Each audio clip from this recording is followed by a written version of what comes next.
नमस्कार।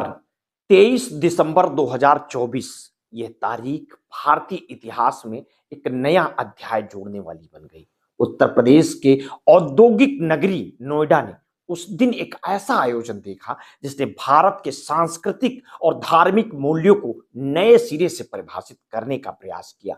इसे संत संसद कहा गया, एक ऐसा मंच जहां भारत के प्रमुख संतों, धर्माचार्यों ने एकत्र होकर न केवल सनातन धर्म की रक्षा की रणनीतियां बनाई, बल्कि यह संदेश भी दिया कि यह धर्म जो हजारों वर्षों से मानवता को दिशा देता आया है, आज भी उतनी ही प्रासंगिक और मजबूत है।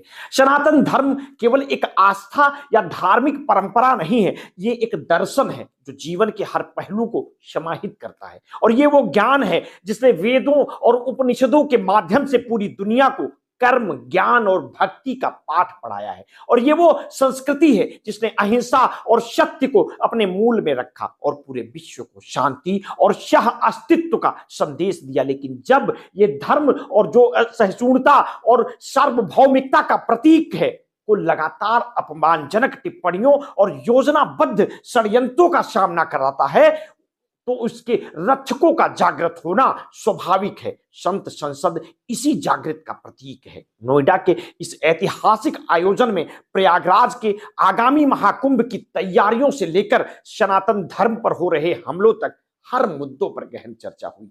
उत्तर प्रदेश के मुख्यमंत्री योगी आदित्यनाथ ने इस आयोजन को एक महत्वपूर्ण पहल बताते हुए इसे सनातन धर्म की रक्षा के लिए मील का पत्थर कहा। उन्होंने महाकुंभ 2025 की तैयारियों पर प्रकाश डालते हुए बताया कि यह आयोजन न केवल भारत बल्कि पूरी दुनिया के सनातनियों के लिए गौरव का विषय बनेगा। 13 जनवरी से शुरू होने वाले इस महापर्व का समापन 26 फरवरी को महाशिवरात्रि के दिन होगा। महाकुंभ भारतीय संस्कृति और सनातन धर्म की गहराइयों का प्रतीक है और ये केवल एक धार्मिक आयोजन नहीं बल्कि भारतीय सभ्यता के अद्वितीय स्वरूप को प्रदर्शित करने का माध्यम है। लाखों श्रद्धालु जब गंगा, यमुना और सरस्वती के संगम पर स्नान के लिए एकत्रित होते हैं तो वह क्षण भारतीय संस्कृति की गहराई और उसकी शक्ति को दर्शाता है। योगी आदित्यनाथ ने इस बार महाकुंभ को और भव्य बनाने के लिए डबल इंजन सरकार के प्रयासों को रेखांकित किया।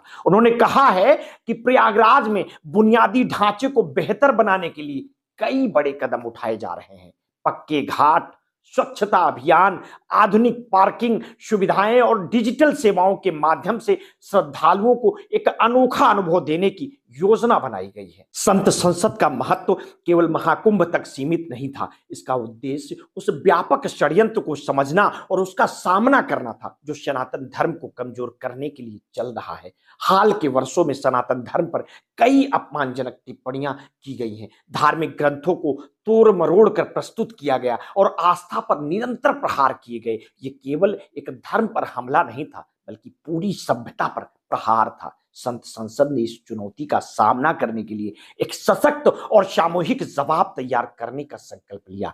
इस संसद के दौरान यह भी चर्चा हुई कि कैसे सनातन धर्म की छवि को अंतर्राष्ट्रीय स्तर पर सशक्त किया जाए। बांग्लादेश और पाकिस्तान जैसे देशों में हिंदू अल्पसंख्यकों पर हो रहे अत्याचारों को लेकर भी गहरी चिंता व्यक्त की गई। संत समाज ने यह निर्णय लिया कि इन मुद्दों को अंतर्राष्ट्रीय मंचों पर उठाने के लिए ठोस रणनीति बनाई जाएगी। इसके साथ ही भारत सरकार पर भी दबाव डाला जाएगा कि वो इन मुद्दों पर कड़ी कार्रवाई करे। संसद में इस बात पर भी जोर दिया गया कि सनातन धर्म की एकता को कमजोर करने के लिए प्रयासों का शक्ति से विरोध किया जाएगा। और यह महसूस किया गया कि जाति और वर्गों में बांटने की कोशिशें केवल सनातन धर्म को कमजोर करती हैं। और संत समाज ने इस बात पर भी बल दिया कि ऐसे षड्यंत्रों को विफल करने के लिए समाज को संगठित और जागरूक करना अत्यंत आवश्यक है। और ये निर्णय लिया गया कि समाज के हर वर्ग को सनातन धर्म की गहराई और इसके मूल्यों से परिचित कराया जाएगा ताकि एकता को मजबूत किया जा सके। संत संसद में एक और महत्वपूर्ण प्रस्ताव रखा गया था सनातन बोर्ड के गठन का। और यह बोर्ड एक अस्थायी संस्था होगी जो सनातन धर्म के अधिकारों की रक्षा करेगी और समाज में धर्म के मूल्यों को स्थापित करने में मदद करेगी।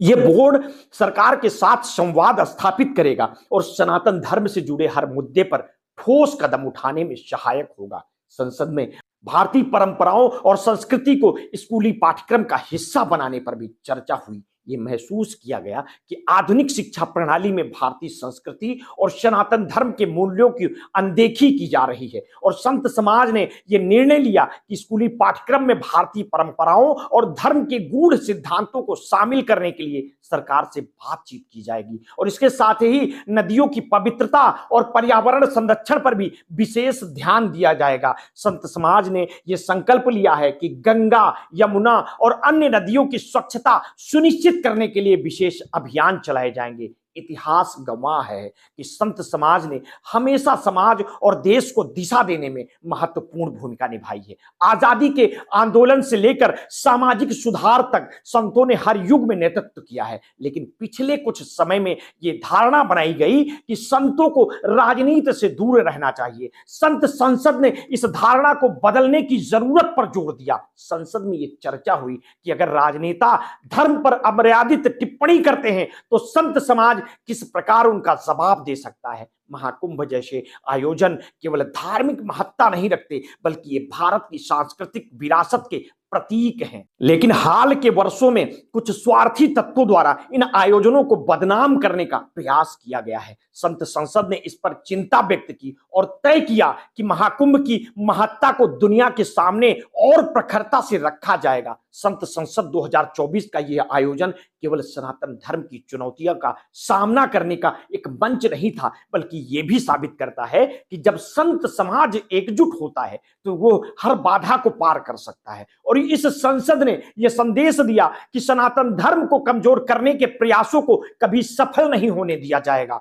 सनातन धर्म की गहराई, इसकी सहिष्णुता, इसकी व्यापकता इस धरती की सबसे बड़ी शक्ति है और इसे कमजोर करना असंभव है। और यह संसद एक नई शुरुआत थी सनातन धर्म के लिए, भारतीय संस्कृति के लिए और उन सभी के लिए जो इस अद्वितीय विरासत के वाहक हैं। ये आयोजन भविष्य की पीढ़ियों को यह संदेश देता है कि उनकी विरासत कितनी महान है और इसे सहेजना उनका कर्तव्य है। संत संसद कार्यक्रम में देश भर से आए संतों, महंतों, शंकराचार्यों, जगत गुरु ने नोएडा के बाद प्रयागराज में संत संसद कार्यक्रम में शामिल होने का आह्वान किया और भारतीय सनातन धर्म परंपराओं पर वार्ता कर समाधान निकालने और उस पर अमल करने का संकल्प भी लिया। संत संसद कार्यक्रम के आयोजक संजय गोस्वामी ने इससे पहले भी रामनगरी, अयोध्या और अब नोएडा में इस कार्यक्रम का सफल आयोजन किया, जिससे देश भर के संतों ने भाग लेकर उनके साथ सहयोग का